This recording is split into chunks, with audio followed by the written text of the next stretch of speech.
आदरणीय, सम्मानीय मेरे साथियों, बुज़ुर्गों, प्यारे बच्चों, माताओं, बहनों, हम सभी सफाई के प्रति बहुत लालायित रहते हैं। घर की सफाई करते हैं, बर्तनों की सफाई करते हैं, फर्श की सफाई करते हैं। बड़ी अच्छी बात है, करनी भी चाहिए। लेकिन हम कभी भी अपने शरीर की बाहर की सफाई भी करते हैं, साबुन लगाते हैं और चीज़ें लगाते हैं ताकि हम अच्छे और साफ़ दिखाई दें और दूसरों को भी, हमें भी सुकून मिले। लेकिन एक छोटी सी बात है कि हमारे अंदर की शरीर की सफाई की तरफ हम मुश्किल से ही ध्यान दे पाते हैं। तो आज मैं आपको शरीर के अंदर की सफाई के बारे में थोड़ा सा बताना चाहता हूँ।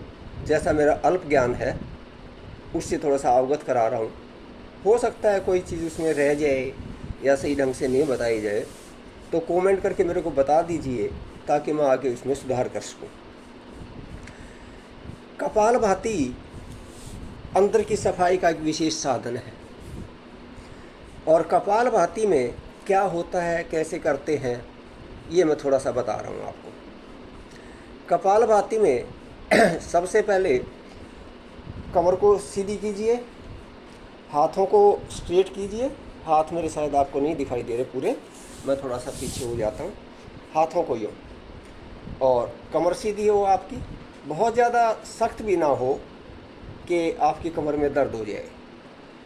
दूसरा, पेट के जिनके ऑपरेशन हुए हैं उनको कपालभाति करने से रुकना चाहिए या नहीं करना चाहिए। अब कपालभाति में होता क्या है कि हम पेट को अंदर लेके जाते हैं और सांस जो है, जब पेट अंदर जाएगा तो सांस को बाहर निकालना होता है, लेकिन जब पेट बाहर आएगा तो सांस अपने आप अंदर चला जाएगा। अब कई लोग क्या करते हैं कि सांस बाहर निकालते हैं, बाद में पेट अंदर जाता है। लेकिन यहाँ पे दोनों क्रियाएं साथ साथ आपको करनी होती हैं। सांस बाहर भी निकालना होता है और पेट को अंदर भी लेके जाना होता है। पहली बात तो ये है। दूसरी बात है कि इसको किस उम्र के लोगों को करना चाहिए, कितना करना चाहिए और कब करना चाहिए। ये सभी उम्र के लोग कर सकते हैं, लेकिन उनकी जो करने की अक्षमता है, उनकी जो गति है, स्पीड है, वो अलग अलग हो सकती है। मान लिया एक बुजुर्ग व्यक्ति है तो बिल्कुल धीरे धीरे कर सकता है। एक बार कर लिया, 1 सेकंड के लिए रुक गया, एक बार कर लिया, 1 सेकंड के लिए रुक गया। हमारे जैसे नौजवान हैं या जिनकी प्रैक्टिस है, नौजवान कह लो, वो थोड़ा और स्पीड से कर सकते हैं। यंग जो बच्चा है, 20 साल का, 25 साल का, 18 से 35 साल तक के जो युवा है, वो स्पीडली कर सकते हैं। मैं बताऊंगा कि किस तरह से आप कर सकते हैं। और छोटे बच्चे तो महान होते हैं, वो तो किसी भी तरह से कर सकते हैं, कोई भी क्रिया कर सकते हैं, क्योंकि उनका शरीर जो है लचीला होता है, तो उनको ज़्यादा समस्या इसमें नहीं आती है। तो सबसे पहले तो मैं एक बार करने का तरीका बता रहा हूँ। बुजुर्ग आदमी जो है, भूतपूर्व नौजवान जो है, वो इस तरह से कर सकते हैं। देखिए एक बार।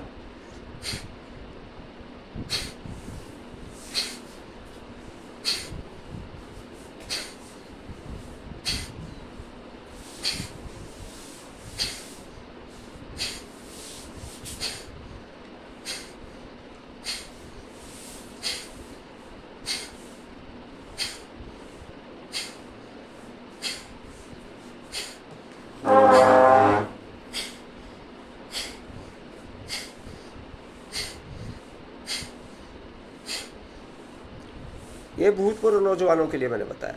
बीच में आराम दे के कर सकते हैं। जवान जो हैं, युवा जो हैं,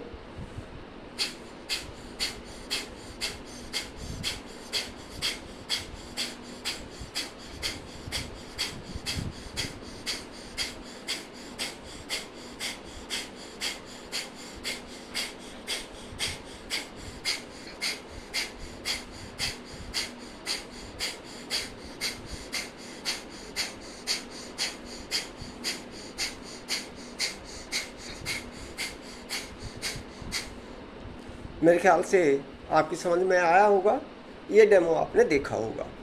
और बच्चों का मैंने बता दिया, किसी भी तरह से कर सकते हैं। लेकिन एक बात मैं बार बार कहता हूँ कि जितनी आपकी अक्षमता है हमेशा उससे थोड़ा सा कम कीजिए। कई बार क्या होता है, नौसिखिया आदमी ये सोचता है कि मैं आज ही बहुत ज़्यादा कर लूँ, मैं तो आज ही पहलवान बन जाऊँ, मैं तो आज ही शरीर की सफाई कर लूँ।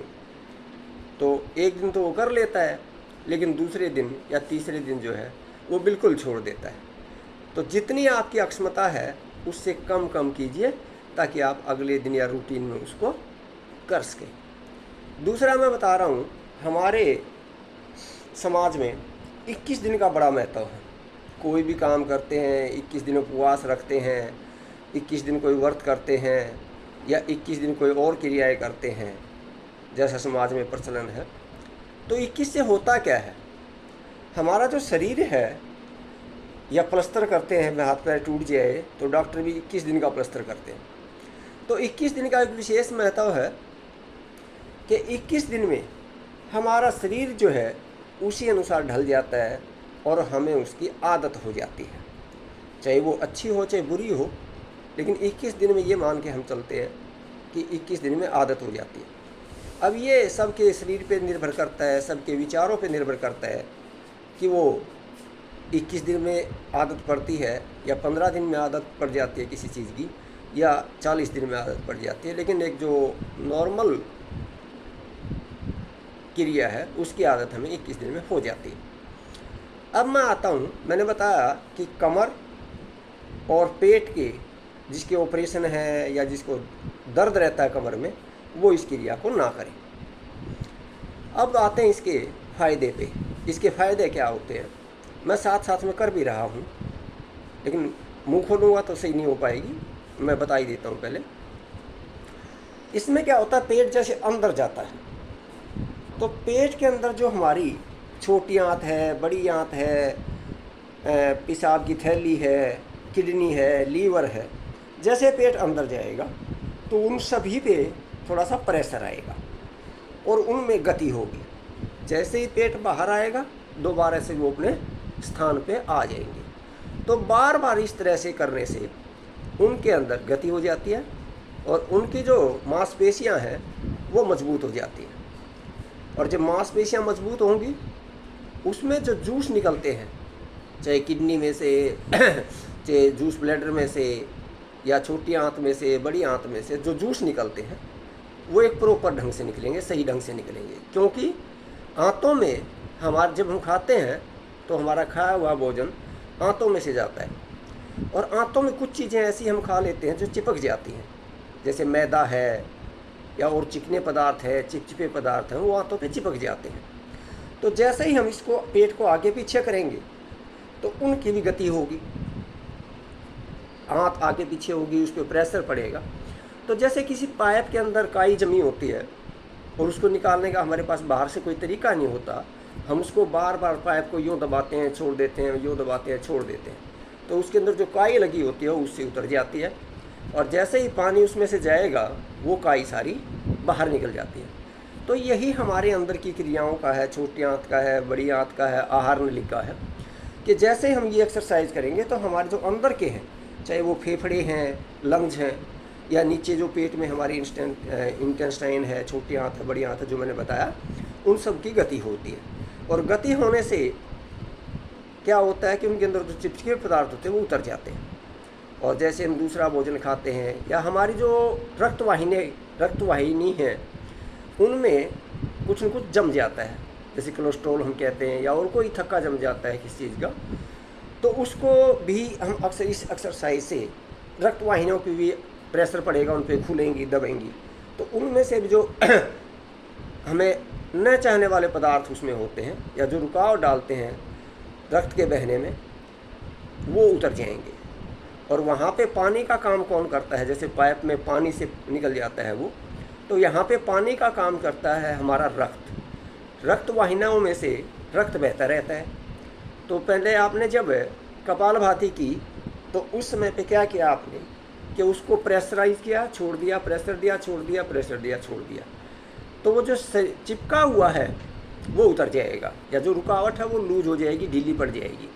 और जैसे ही रक्त उसमें जाएगा, रक्त उसको लेके चला जाएगा और फिल्टर करके बाहर निकाल देगा।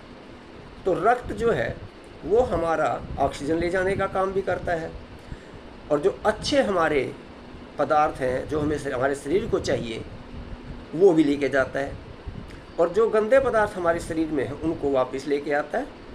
और जो उत्सर्जन क्रियाएं हैं उनके द्वारा, चाहे वो मूत्र द्वार हो, चाहे वो गुआ हो, तो वहाँ से उनको बाहर निकाल देता है, चाहे पसीने से हो, चाहे सांस से हो। तो जो अनचाहे पदार्थ हमारे शरीर में हो वो बाहर निकल जाते हैं। तो एक बार मैं करके दिखा रहा हूँ, आप देखिए।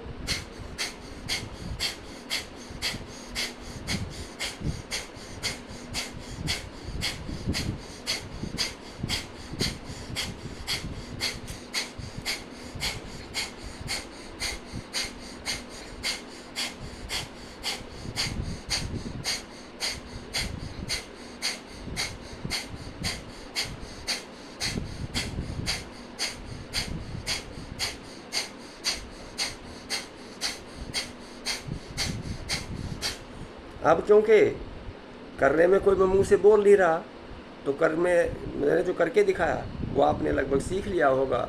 मैंने लगभग 3 उम्र के आदि व्यक्तियों के लिए बताया है।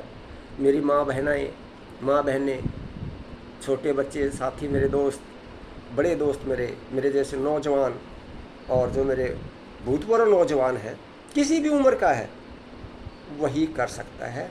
लेकिन इस बात का ध्यान रखिए कि अगर आप 10 कर सकते हैं तो 8 पे रुक जाइए, 7 पे रुक जाइए, हो जाएगा, कोई बात नहीं है। लेकिन चाहे आप 1 करिए, लेकिन डेली करिए। जैसे हम नहाए बगैर खाना नहीं खाते, या सुबह फ्रेश हुए बगैर, फ्रेश अपने आप हो जाते हैं हम, फ्रेश होना ज़रूरी है, तो फ्रेश हो जाते हैं, हमें अलग से नहीं ये करना पड़ता कि मेरे को फ्रेश होना है या ये। तो इसी तरह से ये भी एक आपकी आदत होनी चाहिए कि आप इसको करें सुचारू रूप से। उन व्यक्तियों के लिए भी ये बहुत ज़्यादा उचित है जिनको कब्ज रहती है, और कब्ज है बहुत सारी बीमारियों का घर है, तो इससे आपकी कब्ज भी दूर होगी। मैं पहले पेट साफ करने के लिए 2 बार जाता था, लेकिन अब उठते ही गर्म पानी पीता हूँ, हल्का गुनगुना पानी, और बहुत अच्छे से पेट साफ़ होता है। तो बड़ा हल्का महसूस करते हैं। जब हमारा पेट साफ़ हो जाता है तो बहुत सारी हमें समस्याओं से छुटकारा मिल जाता है। और 50 के बाद, तो मैंने सुना है, मैंने कोई रिसर्च नहीं किया है, मैंने कोई सर्वे नहीं किया है, कि 50 की उम्र के बाद तो लगभग 70 और 80% व्यक्तियों में ये समस्या आ जाती है कि ढंग से पेट साफ नहीं होता। तो जब आप ये एक्सरसाइज करेंगे, कपालभाति करेंगे, तो आपका पेट साफ होगा। जो आपने खाया पिया होगा उसमें से जो अच्छे पदार्थ हैं, जो न्यूट्रिएंट्स हैं, पौष्टिक चीज़ें हैं जो हमारे शरीर को चाहिए, वो उसमें से हमारा शरीर निकाल लेगा, और हमारे शरीर में बीमारियों से लड़ने की अक्षमता, शारीरिक ताकत, थकान, इस तरह थकान का नाम नहीं होगा। आप सारे दिन काम करेंगे। जय हिंद, जय भारत। इस उम्मीद के साथ आपसे विदाई लेता हूँ कि आप इस पर सोच विचार करेंगे। पहले करिए भी मत, पहले 2 दिन 4 दिन सोचिए कि ये मेरे लिए ज़रूरी है या नहीं है। अगर आपके लोग ये ज़रूरी है तो आप करिए। आपको लगे कि नहीं ये तो बेकार की बातें हैं, वीडियो बनाने के लिए डाल देते हैं, व्यूवर बढ़ाने के लिए डाल देते हैं, तो ऐसा मेरा कोई उद्देश्य नहीं है। मैं किसी को नहीं कहता कि मेरा चैनल सब्सक्राइब करें या इसको शेयर करें। आपकी इच्छा है, आपको अच्छा लगे जो करिए। आपको ये एक्सरसाइज अच्छी लगे कपालभाति तो करिए, नहीं अच्छी लगे मत करिए। कोई प्रेशर नहीं है, कोई ये नहीं है कि मैं क्यों करा रहा हूँ। आप सोचिए, विचार करिए, 5 दिन विचार करिए, उसके बाद शुरू कर लीजिए। और जब आपका ये हो जाए कि हाँ मेरे लिए ज़रूरी है और मुझे करनी चाहिए, तो फिर आपको अवश्य करनी चाहिए। लेकिन बीच में कोशिश करें कि हर दिन हो, चाहे 1 बार हो, चाहे 2 बार हो। इन शब्दों के साथ मैं अपनी वाणी को विराम देता हूँ। जय हिंद, जय भारत।